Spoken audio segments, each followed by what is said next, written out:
Uma coisa que aconteceu muito quando eu era pequena é que eu odiava as personagens femininas.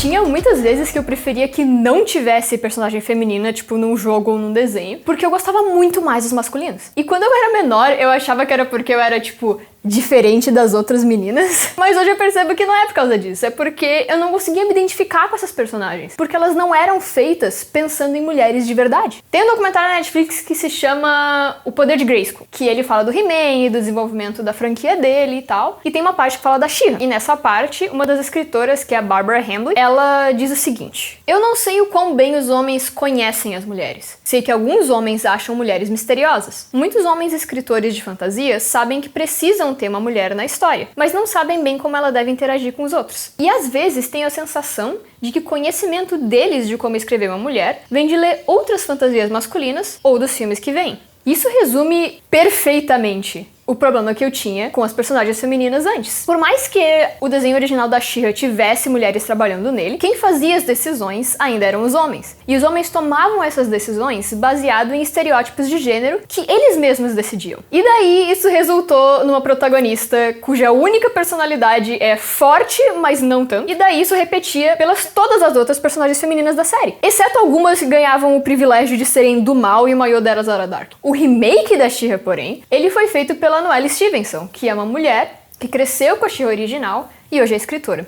Todas as personagens do remake da She-Ra, elas são independentes, elas têm personalidade e elas têm várias habilidades em várias áreas de atuação. Eu adoro todas as personagens do remake da She-Ra, porque todas elas eu consigo ver agindo daquela forma e existindo, até mesmo no meu próprio contexto de realidade, não necessariamente num contexto de fantasia. Todas as personagens femininas de She-Ra parecem mulheres de verdade, porque quem escreve em She-Ra e quem toma as decisões são mulheres de verdade. Só que a gente não precisa ir tão longe assim para ver o quanto tem impacto quando um escritor não gosta de conhecer mulheres de verdade. Tá muito em evidência a Arlequina no momento. Como vocês certamente já devem saber, já lançou o filme da Arlequina, O Aves de Rapina, e esse filme, o design da Arlequina e muito da personalidade dela são bem diferentes da Arlequina do Esquadrão Suicida. E daí a gente tem outro exemplo de uma disparidade entre o filme dirigido por um homem e o filme dirigido por uma mulher. Na real, me deixa meio triste que quando uma personagem feminina ela é escrita ou reinventada de uma forma que não é desmoralizadora, gera discussão. Isso só põe em perspectiva como é difícil para quem não gosta de interagir com mulheres entender que mulheres existem. Quando uma personagem feminina ela sai do meio inalcançável da fantasia e fica real, isso deixa muitos homens desconfortáveis, porque eles não querem encarar que essa imagem que é rentável e de fácil reprodução que eles inventaram de mulheres é mentira. Só que nem sempre isso é intencional. Existem muitas séries ou filmes onde as personagens femininas elas não são desrespeitadas, só que elas são fracas e rasas e não cativam tanto quanto os outros personagens. Eu gosto de citar Mob Psycho 100, que é um anime que saiu há um tempinho atrás já, porque eu li tanto o mangá quanto vi o anime, e as personagens femininas de Mob, elas não são nem um pouquinho sexualizadas, elas não são desmoralizadas, elas têm personalidades diferentes, só que nenhuma delas é realmente importante. Nenhuma delas tá do lado do Mob, agindo como uma personagem de ação como o Mob é. O Mob é um personagem que tem uma característica, tipo,